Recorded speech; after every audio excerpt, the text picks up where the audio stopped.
Student welcome back to with classes. Student कैसे हैं आप लोग? आई होप आप लोग अच्छे होंगे, अच्छे से पढ़ाई कर रहे होंगे और नोट्स बना रहे होंगे। मैंने पिछले क्लास में जो आप लोगों से क्वेश्चन सब शेयर किया था कि आप लोगों ने उसे नोट्स बना कर लिख लिया हो तो बहुत अच्छी बात है। अगर नहीं लिखा हो तो प्लीज़ लिख लीजिए और उसे याद करिए, क्योंकि अब आप लोगों के एग्ज़ाम को ज़्यादा दिन नहीं है, अब एग्ज़ाम पास में है। आज मैं आप लोगों के लिए लेकर आई हूँ ये 12th क्लास का शॉर्ट नोट, ठीक है, जो ये 2 नंबर में पूछा जाता है। चलिए तो स्टार्ट करते हैं आज का क्लास। देखिए क्या क्वेश्चन है। मैंने आईक्यू लेवल शेयर किया था तो उसी का ये आगे का चैप्टर है, ठीक है। 70 से कम आयु वाले बालकों को किस श्रेणी में रखेंगे? 70 से कम, जिसका आईक्यू लेवल 70 से कम होता है, उस लेवल के बच्चों को, बालकों को हम लोग किस में रखते हैं, ठीक है। ये क्वेश्चन है। तो मैंने आप लोगों को कहा था जिसका 120 आईक्यू होता है वो सबसे श्रेष्ठ में आता है। ऐसे हम लोगों का आईक्यू लेवल होना चाहिए 90 से 120 नॉर्मल। 120 तो श्रेष्ठ होता है, 90 से 110 120, ठीक है। तो ये यहाँ पर पूछा गया है 70 से कम। तो देखिए आंसर क्या है इसका। 70 से कम आईक्यू वाले बालकों को मानसिक मंद, ठीक है, मानसिक मंद की श्रेणी के अंतर्गत रखते हैं।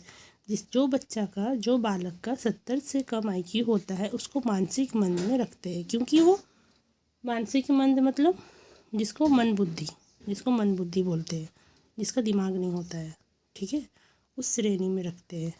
अगर क्वेश्चन पूछता है 70 से कम बालकों को कौन सा हम लोग आईक्यू लेवल पे इसमें रखेंगे, कौन सा श्रेणी देंगे, तो आप लोग लिखिएगा मानसिक मंद की श्रेणी के अंतर्गत रखते हैं, ठीक है।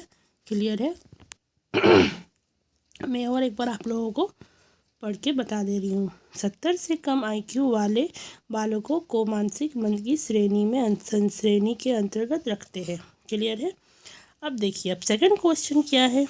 देखिए, किस प्रकार के परीक्षण से अनपढ़ लोगों की बुद्धि मापी जाती है? किस प्रकार का परीक्षण हम लोग करेंगे जो अनपढ़ लोगों का बुद्धि को हम लोग माप सकते हैं, ठीक है। आईक्यू लेवल को माप सकते हैं, बुद्धि कितना है अनपढ़ लोगों का जो पढ़ा लिखा नहीं होता है।